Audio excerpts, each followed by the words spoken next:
Hi, I'm Brandon, and today I'm taking a look at Raul Antonio Brenes. This is my second look at him, but I thought we'd go into a bit more detail this time. Is it pronounced Raul or Raul? I know there's like Raul Julia, the actor. I think it's pronounced the same, but I think Hansen calls him Raul, so I'll call him Raul. Let's check out the wiki page here to see what was going on with him before the sting. It says Raul Antonio Brenes is a predator featured on the Fort Myers, Florida edition of To Catch a Predator. He is best known for fighting his charges despite making the bold claim that all offenders deserve capital punishment, including himself. So he thinks he deserves capital punishment, but then he pleads not guilty. Okay. Biography. Raul was born in Nicaragua and moved to the United States when he was 5. He lived with his parents in West Palm Beach, Florida, and he was 23 and an assembly line worker for a factory at the time of the sting. Raul began a chat with Rachel, an underage decoy from Perverted Justice, and he initially seemed harsh on other predators, telling the girl that they all deserved to be put to death. So he basically immediately tells her that other people doing what he is doing should be put to death, but then he continues to do it. All right.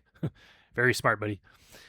He said he would never do anything that would hurt her. He asked about her family, and the girl said that she lived with her mom and never had a dad. Never had a dad. So she was just born by some kind of immaculate conception. That's pretty cool. The two continued talking until Raul breaks the ice and asks if she has a boyfriend. The decoy replied yes, and Raul asked what all they did together, and he asked her very graphic questions about what kind of experience she has and just other really disgusting stuff that I can't say on YouTube. Raul also asked the decoy how old her boyfriend was. She said 17. Raul then asked the decoy if they could do things together, like her and her boyfriend, and she replied yes. She let him know when her mom was not going to be home. And following their conversation, Raul took a 4-hour bus across Florida to meet the decoy. So let's see what happens when Raul shows up. He has a case of perhaps Bud Light or something. You can just hear Frag practically salivating over that. Oh my God, he's got an entire case of Bud Light. Over the course of 3 days, men come knocking on our door. I wonder, like, if they seize that stuff for evidence, or I wonder if the crew is allowed to eat it or drink it. Because they could just ask the guy, "Can you bring enough beer for 15 people, and also a couple pizzas?"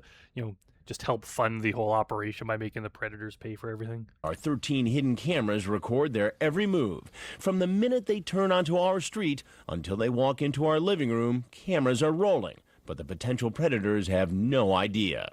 There he goes. He heard you. He's coming. He's Well, some of them have a bit of an idea. I think they suspect, but they just come anyway. coming fast. This man shows up to a house he's never been. Does that seem like an odd way to carry those things, to be holding a case of beer under your arm while also holding a bag in the same arm?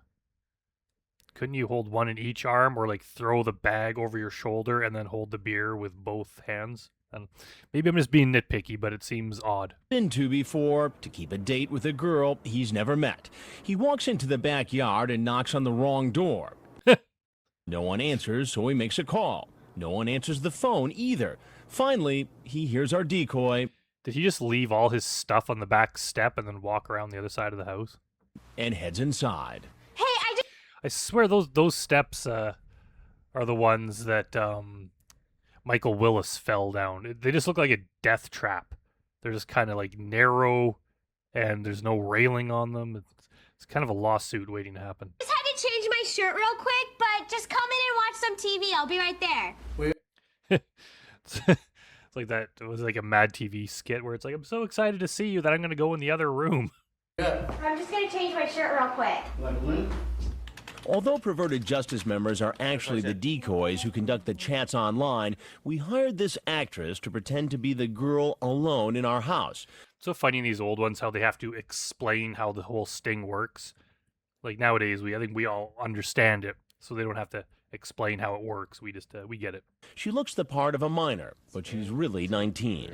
Sit down on the chair and eat some cookies. I just have to change real quick. The man who's come into our house is 23-year-old Raul Antonio Brenes, screen name I think he looks older than 23. Antonio 69929, an assembly worker. He met a girl posing as a 14-year-old online and asks her if she's ever had AIDS. She says no, and then he types, "Would you ever do it?" He also asks her, "How many rounds can you last?" What a douche. I don't know. Would you be able to have take a break until you get tired, or could it be an all-night Until he spells until wrong, and he spells tired Tyreed, thing? I guess and he spells night wrong. we'll see. Not to be a grammar Nazi or anything, but it just pisses me off when when you're a predator. I'm going to pick apart everything you do wrong. I just want to make sure you can handle me. to keep his date, he actually got on a bus and rode across the state of Florida. But It's always funny when the guys just travel so far, like they just put so much effort into this, and then they don't get what they want and they get arrested. It just makes it a little bit more enjoyable. You just took a bus across the entire state, and then you had to take a cab from like the bus station to the house. This is just like, it took so much effort, it took up his whole day and cost him money, and then his whole life is just ruined because of it. instead of finding a minor alone, he meets me. Sure. Why don't you have a seat right over there, please? Online, he told the girl he'd bring alcohol and spend the night. And look, he's brought beer and an overnight bag. How was your bus ride? Good. How long Good. were you on the bus? Wow, sir. How many hours about? About 4. And what else did Antonio 69929 bring with him? Did you bring condoms with you? It's in my bag. I always bring it with me. You always bring condoms. Because of diseases. So many of these guys just always carry condoms on them. I don't think that's a common thing, just to always have condoms on you. I don't know. I don't think these guys get laid so often that they always have to have condoms on them at all times. I don't think that's normal. Sir. You show up with beer, you show up with condoms after a sexually charged online conversation at a home where you believe a 14-year-old girl is alone for the weekend. You say, "Are you sure you can handle me?" You ask her if she's cool about having sex with you. I'm guilty of whatever is there, sir.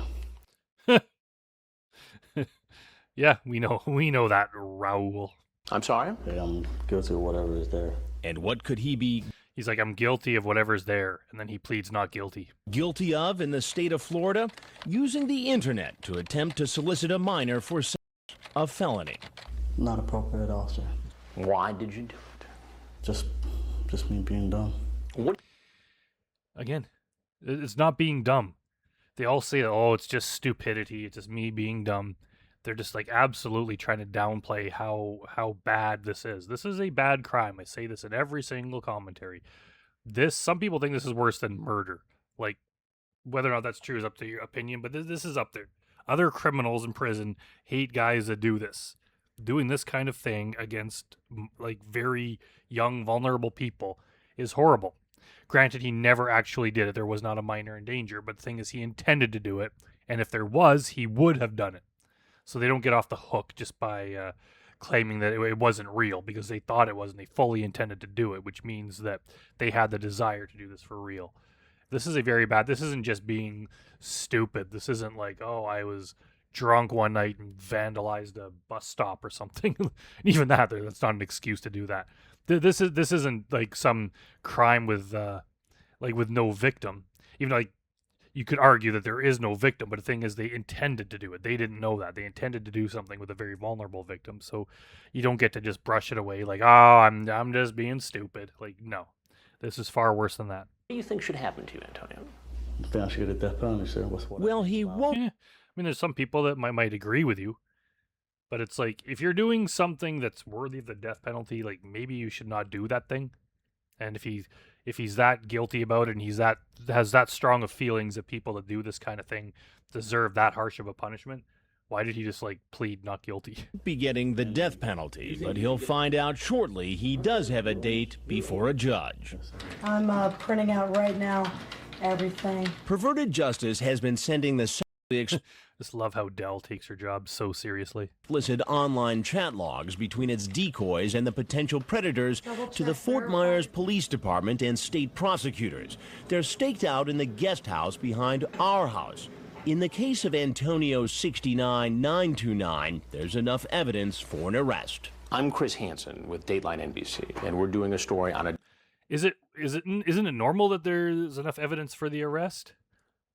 I don't know what it was like in these days, but I saw when Chris Swanson, the sheriff in the newer Takedown episodes that I cover on my Patreon channel, which you can sign up for if you want to check out exclusive stuff over there and help support me. Chris Swanson said that by the time the guys show up, there's absolutely enough evidence to convict them. They don't even use Chris Hansen's interview as evidence because it's just not necessary. So by the time the guys show up, there's enough evidence to arrest them. I think it's kind of a waste of resources to invite guys down and go through all this stuff to maybe they can charge them with something, So I don't know what they mean there, but obviously the guys just having the chat alone is horrible enough. That is a crime this time in most places. Now in all 50 states, just having a chat like this is illegal. So by the time they show up, they're so guilty. There's no defense for this. adults who try to meet on the internet. So after I tell him he's going to be on Dateline, So you're free to leave. Get on the ground! Get down! he gets arrested. He's like, oh man, I don't even get to have one of those beers. And taken away in an unmarked police car.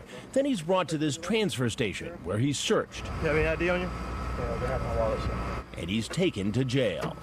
Watch your head when you get in. The next morning, he appears before a judge, and bail is set. There is probable cause as to all charges. There'll be a $40,000 bond composite. His story is only one. All right, so let's head back over to the wiki page and see what happens with Raul after this. It says Raul was held in jail on a $40,000 bond. It took years for Raul's case to get through the judicial system because he fought his charges to trial.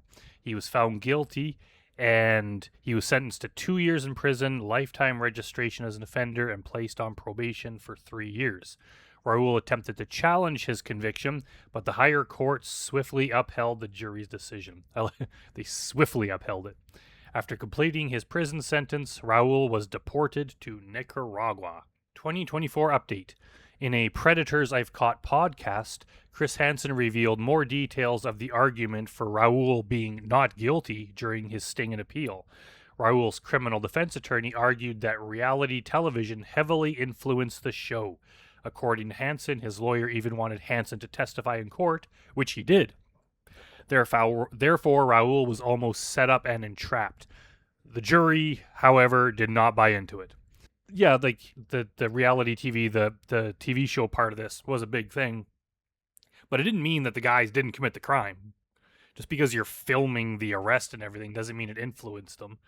It's not like the TV show pressured random guys to show up to these stings and to engage in these kind of chats. The guys did it on their own. The TV show just filmed it and broadcast it on the news.